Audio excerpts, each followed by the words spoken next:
আমি ইমরান শরীফ আদালতে আমার কন্যাদের হেফাজতের মামলা করেই যাচ্ছি। মামলাটি এখন আপিল বিভাগে আছে, শুনানি চলছে। একটা শিশুকে শেখানোর দুটো দিক আছে। পাঠ্যপুস্তক থেকে শেখানো যেন সে খুব ভালো লেখাপড়ায় ফলাফল আনতে পারে, অর্থনৈতিকভাবে উন্নত হতে পারে, এবং সেটাকে ইংরেজিতে কগনিটিভ বলে। আরেকটা হচ্ছে তাকে ভদ্রতা শেখানো, একজন ভালো নাগরিক হিসাবে তাকে বড় করা, এবং সেটাকে সামাজিক মানবিক বিদ্যা বলা হয়। আমাদের স্কুলগুলোতে একটা স্কুল নেই দেশে যেখানে সামাজিক মানবিক বিদ্যা আধুনিক পদ্ধতিতে সঠিকভাবে শেখানো হয়। সেটার প্রমাণ ফলাফলে। দেখুন কত অসুখী, অশান্তিতে অনেকে আছেন। আমি তার প্রমাণ দিতে পারবো।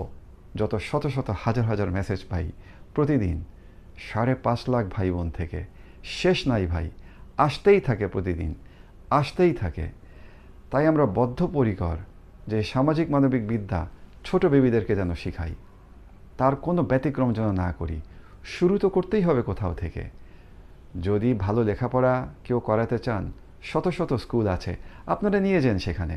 ওনারা আপনাদেরকে একেবারে সরেও সরেও ABC 1 2 3 লেফট রাইট করে শিখিয়ে দেবেন। বড় হবেন, অর্থনৈতিকভাবে অনেক উন্নতি হবেন তারা। সুখ শান্তি পাবেন কি না আমি জানি না, আজ পর্যন্ত অনেকেই পাননি।